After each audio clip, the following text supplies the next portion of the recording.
Utopia, Scene 2. On an expedition into the Alpha Centauri system, Raphael's ship's panel lights up like a Christmas tree. Instruments are bombarded with information. The small crew is in a frenzy of excitement. For the first time, extraterrestrial life. Excitement turns to fear when the crew soon spies ships sailing towards them from a blue planet roughly twice the size of Earth. Their crew hopes their pleas for peace, broadcast in every known human language and method, is heard. "Welcome," a strange accent replies. Raphael and his crew are being escorted to the planet Utopia. Setting: Planet Utopia, a pale blue world with striking flora of crimson and purple. Water is abundant here, with the majority of the planet covered, save for a supercontinent. This Pangaean-like landmass takes up about 30% of the planet's surface. Though their world is larger in scale, the land-to-sea ratio is nearly the same as ours. Raphael's ship is taken to Amarant, one of the 5 governing cities. The following is narration provided by Raphael on entering Utopia and then Amarant. We were tense about the reaction our arrival would meet. As we cut through their atmosphere, the blue of the planet revealed an ocean of unimaginable scale. Floating like a colossus was Utopia, their one and only continent, which shares the name of their world. The reds and violets of the land were easily distinguishable against the never-ending sapphire. As we made our descent, the size of the land began to register. Massive! Nothing on the earth could compare. By the time marks of civilization could be seen, the ocean was lost on the horizon. I came to learn that there were 5 main cities, each fashioned after a central plan, and are almost indistinguishable, other than the differences in weather. They were built to form an enormous cross, with a city at the end of each arm, and a central city at the bisecting points of this incredible society. Numerous smaller cities existed along each arm, but I was surprised to find that the 4 quadrants that this plan created were used only for agriculture, and most were left wild, as the Utopians believed in a harmonious existence with nature. Arriving on the westernmost city of Amaranth, we were met with friendship, but again, to my surprise, little fanfare. Our arrival was not the shocking realization I thought it would be. They had known about our existence for some time and knew, based on their observations, that humanity would eventually reach into the stars, as we were known for our insatiable appetites. At first I was appalled, my ego being stunned by the judgment of these foreign beings, but my attitude changed, and the longer we stayed, the more we learned. Virtually everything I know, I have come to understand thanks to my friend pt2, our Utopian liaison. The Utopians were humanoid in appearance. Their similarities were explained to me as being the result of water, the primary requirement for life. But the science was beyond me. I simply agreed that it was possible. Actually, other than the scene, the color would be identical to us.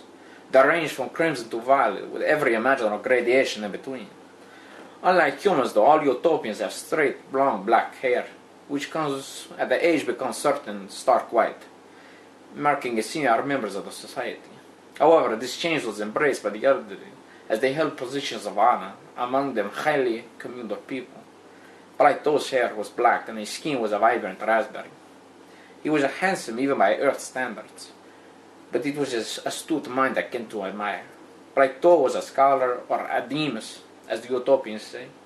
He was also a linguist. The uniformity of the agriculture at Utopia was also reflected in the standardization of language, which, despite its gargantuan size, Utopia was only one language with no dialects. Consistency was the key to the society.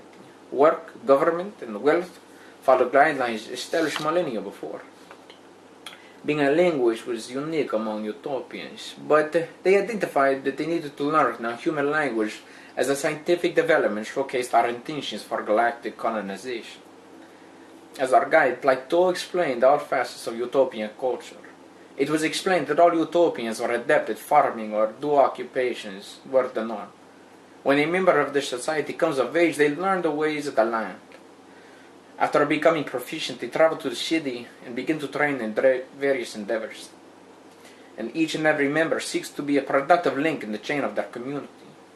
Their definition of community differs from our own. Community encompasses every member of the planet, But while this term covers a broad range of individuals, they still feel a closeness that resembles our own feelings toward neighbors and friends.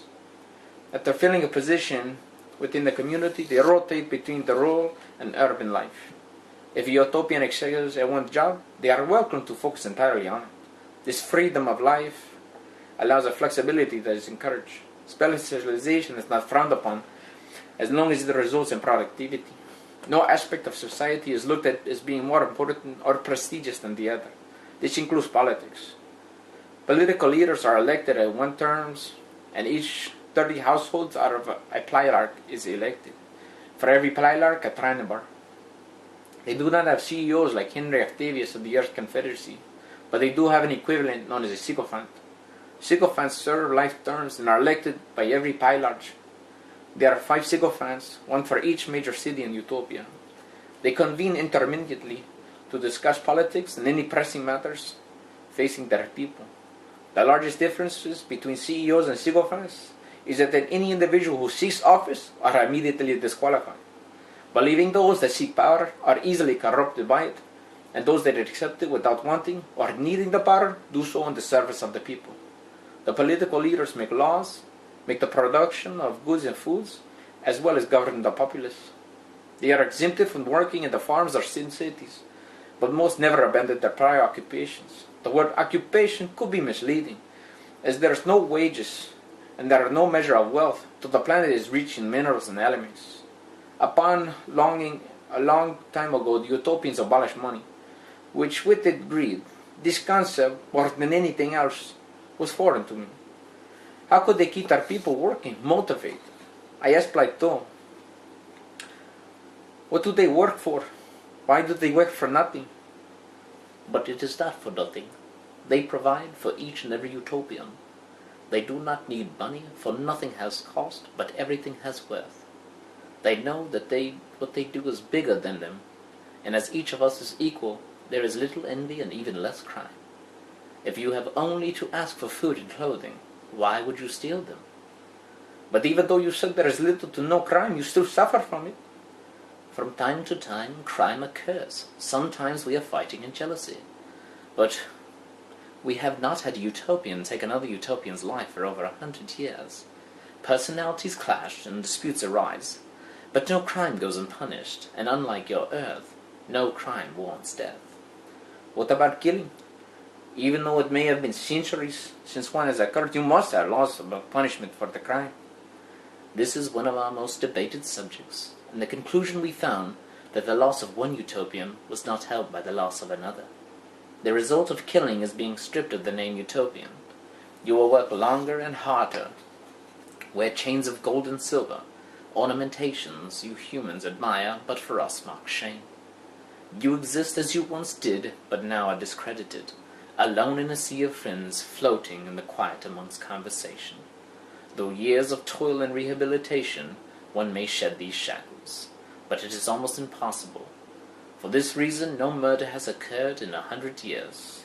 I must impress on you that utopians are far less inclined to violence, and we have no prisons. For humans to employ these methods, a great many things would have to change. That it would. End of scene 2.